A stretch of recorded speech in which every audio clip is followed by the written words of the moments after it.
Hey lovely people, have a beautiful day. అందరికీ నమస్కారం. అందాల లోగిలికి స్వాగతం. ఇప్పుడు మనం హ్యాట్స్ ఆఫ్ టు శ్రీమతి అనే కథను విందామా? రచించిన వారు మహాభాష్యం నరసింహారావు గారు. ఇక కథలోకి వెళ్తే, కార్యేషు మంత్రి భోజ్యేషు మాత శయనేషు రంభ క్షమయా ధరిత్రి అని భార్య గుణగణాలు ఎలా ఉండాలో మన పూర్వీకులు నిర్వచించారు. జీవితంలో చక్కని అనుకూలవతి అయిన భార్యను పొందడం కూడా అదృష్టంగానే భావించేవారు. Marriages are made in heaven అని పెద్దలు ఎప్పుడో చెప్పారు. మగవారు మంచి భార్య కావాలని ఎలా ఆశిస్తారో, ఆడవారు కూడా మంచి భర్త లభించాలని, అతను ధనవంతుడు గుణవంతుడు కావాలని అభిలషిస్తారు. కానీ అందరికీ ఇది గగన కుసుమమే. పుణ్యం కొద్దీ పురుషుడు, దానం కొద్దీ బిడ్డలు అని కూడా మన వాళ్ళు చెప్తుంటారు. నేను ఈ మధ్య సంక్రాంతి పండుగలకి ఇంటికి వెళ్ళినప్పుడు మా అమ్మగారు నా పెళ్లి ప్రస్తావన తెచ్చారు. నాకు పెళ్లి చేసుకోవాలని, భార్యతో అచ్చట్లు ముచ్చట్లు తీర్చుకోవాలని కోరిక ఉంది. ఆఫీసు నుంచి ఇంటికి వస్తే ఏదో వెలితిగా ఫీల్ అవుతున్నాను.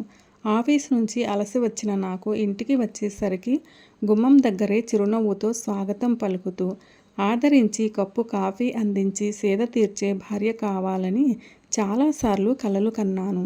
కానీ నాపై ఉన్న బాధ్యతలు పెళ్లి తలంపును కొన్నాళ్ళు దూరంగా ఉంచాయి. ఇంజనీరింగు, మెడిసిన్ చదువుతున్న తమ్ముళ్ళిద్దరూ ఉన్నారు. పెళ్లి చేయవలసిన చెల్లెలు ఒక ఆమె ఉంది. నాన్నగారిది గుమాస్తా ఉద్యోగం అవడం వలన ఆయన తమ్ముళ్ళని పెద్దగా చదివించే స్థితిలో లేరు. నేను సాయం చేయకపోతే వారి చదువులు అర్ధాంతరంగా ఆగిపోతాయి. వారిని చదివించి నాకన్నా వారిని ఉన్నతులను చేయాలని నా జీవితాశయం.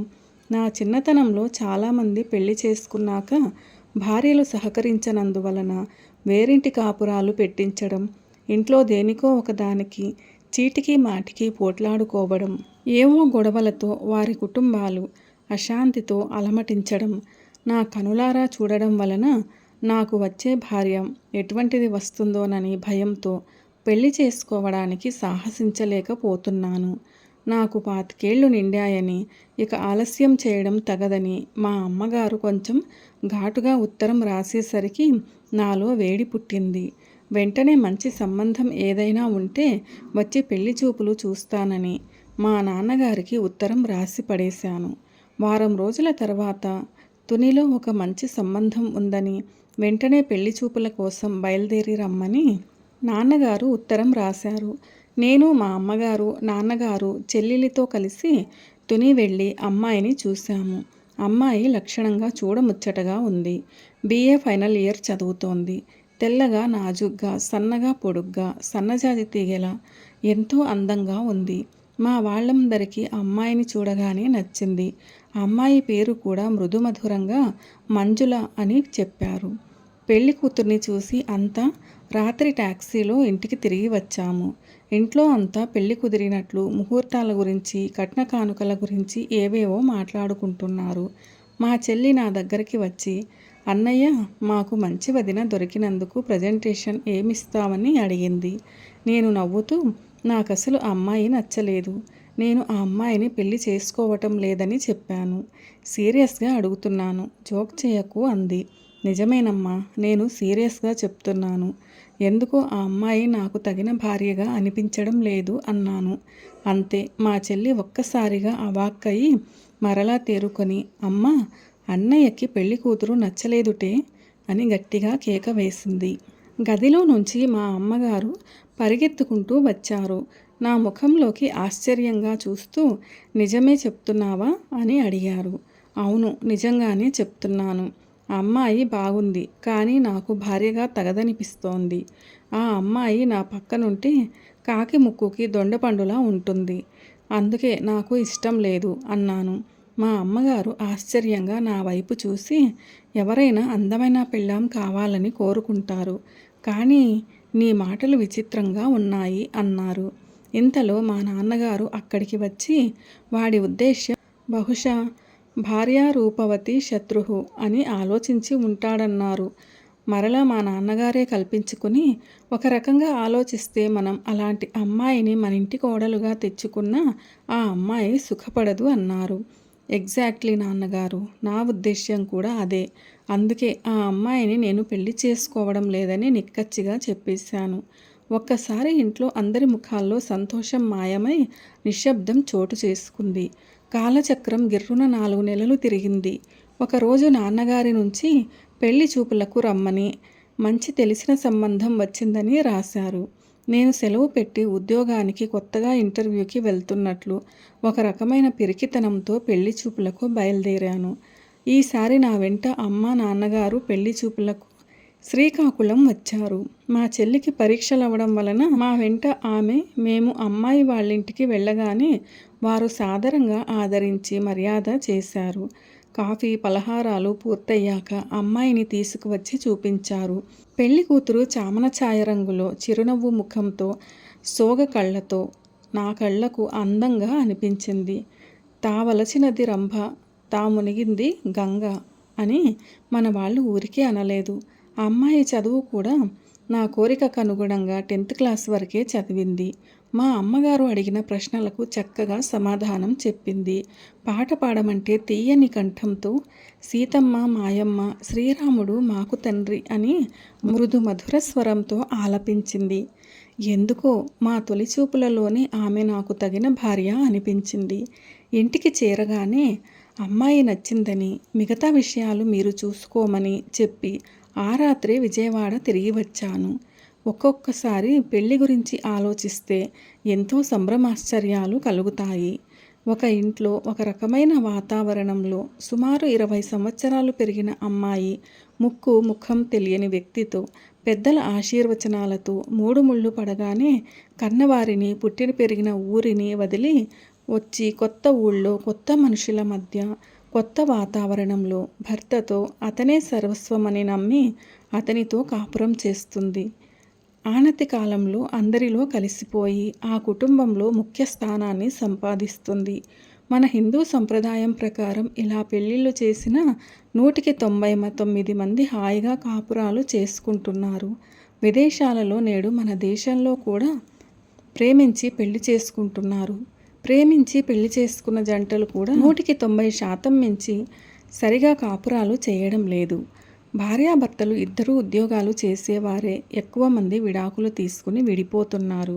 అందుకే తగిన భార్య దొరకడం కూడా పూర్వజన్మ సుకృతంగా భావిస్తారు. సుశీలతో నా వివాహము వైభవంగా జరిగింది. కొందరు తల్లిదండ్రులు పిల్లలు పుట్టగానే చక్కటి పేర్లు పెడుతూ ఉంటారు. నా భార్యకు సుశీల అనే పేరు ఆమె గుణగణాలకు సరిపోయేటట్లు మామగారు ఆమెకు పెట్టారు. పెళ్ళయ్యాక మొదటి రాత్రి నాడే సుశీలకి మా కుటుంబంలో అందరి గురించి చెప్పి 5 సంవత్సరాల వరకు కొంచెం ఓపిక వహించి కొన్ని కోరికలు, సుఖాలను పరిత్యజించి త్యాగం చేయవలసి వస్తుందని, తమ్ముళ్ళ చదువులు, చెల్లెళ్ళ పెళ్ళి అయ్యాక జీవితం ఆనందంగా గడపవచ్చని, అంతవరకు నాతో సహకరించవలసిందిగా సహధర్మచారిణి అయిన సుశీలని అర్థించాను. ఆమె నన్ను అర్థం చేసుకుని నా అడుగుజాడలలో నడుస్తానని మాట ఇచ్చింది. ఆమె మాటతో నాకు కొండంత ధైర్యం వచ్చింది. మొదట తిరుపతి వెళ్ళి వెంకన్న దేవుని దర్శించుకుని అక్కడి నుంచి హనీమూన్కి భూతల స్వర్గాన్ని మైమరిపించే మైసూరు, బెంగళూరు, ఊటీ తీసుకువెళ్తానని ఆమెకు చెప్పి ఆమె భయము, బిడియము పోగొట్టి ఆమెను నా స్వంతం చేసుకున్నాను. పెళ్లి తతంగాలు పూర్తయ్యాక ఆచారాల మేరకు ఎన్నాళ్లకు 3 రోజులు మా ఇంట్లోనూ మా అత్తగారింట్లోనూ వేడుకగా జరిపించారు. తర్వాత మా హనీమూన్ విషయము మెల్లగా మా అమ్మగారికి చెప్పాను. పక్కనే ఉన్న నా చెల్లెలు నా మాటలు విని ఇప్పటికే బోలెడు ఖర్చులయ్యాయి. వాళ్ళిచ్చిన కట్నం డబ్బులు చాలక 5,000 వరకు నాన్నగారు అప్పు చేయవలసి వచ్చింది. ఇప్పుడు బెంగళూరు, మైసూరు వెళ్ళకపోతే ఏం అంటూ నిలదీసింది. ఆమె మాటలతో నాలో ఉత్సాహమంతా ఎగిరిపోయింది. పక్కనున్న మా అమ్మగారు మాట్లాడకపోవడంతో వెనుదిరిగి వెళ్తూ ఉంటే, బాబు, చెల్లి చెప్పినట్లు ఇప్పుడు చాలా ఖర్చుల్లో ఉన్నాం కాబట్టి తిరుపతి వెళ్ళి దేవుణ్ణి చూసి వచ్చేయండి. తర్వాత ఎప్పుడైనా తీరిగ్గా మీరు అనుకున్నట్లు మైసూరు, బెంగళూరు వెళ్ళిరండి అన్నారు. అలాగే అని చెప్పి పాలిపోయిన ముఖంతో నా శ్రీమతికి ఈ విషయం మెల్లగా చెప్పలేక చెప్పాను. సుగుణాల రాశి అయిన నా సుశీల నన్ను అర్థం చేసుకుని కినుక వహించకుండా చిరునవ్వుతో అలాగే చేద్దాం, దాని గురించి విచారించకండి అని నన్ను ఓదార్చింది. ఆమె మాటలు నాకు పన్నీరు జల్లుగా అనిపించింది, ఆనందాన్ని కలిగించింది. మా తిరుపతి యాత్ర పూర్తి అయ్యాక మా అమ్మగారు విజయవాడ వచ్చి మా చేత కొత్త కాపురం పెట్టించారు. మా అమ్మగారు 4 రోజులుండి వెళ్ళిపోయారు. మా హనీమూన్ ఆనందాన్నంతా ఇంట్లోనే జరుపుకున్నాము. నాకు చిన్నప్పటి నుంచి పిల్లలంటే మక్కువ. నా బాల్యంలో మా తమ్ముళ్ళు చెల్లిని ఎత్తుకుని ఆడించేవాణ్ణి. మా అమ్మగారు నా సరదా చూసి తొందరగా పెళ్లి చేసుకుంటే మనింట్లో కూడా ఒక పసికూన వస్తుంది కదరా అంటూ ఉండేది. అందుకే ఒకరోజు మాటలలో సుశీలతో ఇలా అన్నాను. ముచ్చటగా 3 పిల్లల్ని కని ఇమ్మన్నాను. ఇందులో 2 కొడుకులు 1 కూతురు కావాలని చెప్పాను. సుశీల ముఖం సిగ్గుతో ఎర్రబడింది. తలదించుకుని తనలో తాను ముసిముసి నవ్వులు నవ్వుకోవడం చూసి, ఏం నా కోరిక నీకు దురాశగా కనిపిస్తోందా? నాకు 2 కొడుకులు పుడితే ఒకడిని ఇంజనీరు మరొకరిని డాక్టర్ని చేస్తానని సగర్వంగా చెప్పాను. అంతా మీ చేతులలో ఉన్నట్లే మాట్లాడుతున్నారు. మరి అమ్మాయి సంగతి చెప్పలేదేమిటి అని అడిగి చిలిపిగా నవ్వుతూ ఉన్న అమ్మాయికి గ్రాడ్యుయేషన్ పూర్తి కాగానే మంచి సంబంధం చూసి పెళ్లి చేస్తాను అన్నాను. నా శ్రీమతి ఇల్లు అదిరిపోయేటట్లు గట్టిగా నవ్వింది. నేను ఆమె నవ్వుతో శృతి కలిపాను. ఆలు లేదు చూలు లేదు, కొడుకు పేరు సోమలింగమని ఊరికే అనలేదు. వెనుకటికి మనలాంటి వాళ్ళని చూసే ఆ సామెత పుట్టి ఉంటుంది అంది వెటకారంగా. నేను కొంటెగా, ఆలు లేకపోవడం ఏమిటి, చూలే లేదు, చూలు బస్తే ఎంతసేపు కావాలి పిల్లలు కనడానికి అన్నాను. నా మాటలకు సుశీల సిగ్గుతో మెలికలు తిరిగి పడక గదిలోకి తుర్రుమంది. నేను ఆమెను అనుసరించాను. సుశీల పాలలో పంచదారలాగా నాలో బాగా కలిసిపోయింది. కష్ట సుఖాలలో నాతో కలిసి సమంగా పంచుకోసాగింది. ఒకసారి బీరువా కొందామని డబ్బులు కూడబెట్టాము. మా డాక్టర్ తమ్ముడు ఏవో పుస్తకాలు కొనుక్కోవాలని డబ్బు కావాలని ఉత్తరం రాస్తే సుశీల ముందు వెనక ఆలోచించకుండా వెంటనే తమ్ముడికి డబ్బులు పంపే వరకు ఊరుకోలేదు. ఇంకోసారి ఇలాగే గ్యాస్ స్టవ్ కొందామని డబ్బులు కూడబెడితే ఇంజనీరింగ్ చదువుతున్న తమ్ముడు స్టడీ టూరు వెళ్తున్నానని ఉత్తరం రాసేసరికి తనే ముందుగా డబ్బు తెచ్చి పంపించేటట్లు చేసింది. ఇలా చెప్పాలంటే సుశీల చేసిన త్యాగాలు, ఆమె ప్రదర్శించిన అభిమాన జల్లులు చాలా ఉన్నాయి. మా పెళ్ళై 3 సంవత్సరాలైంది.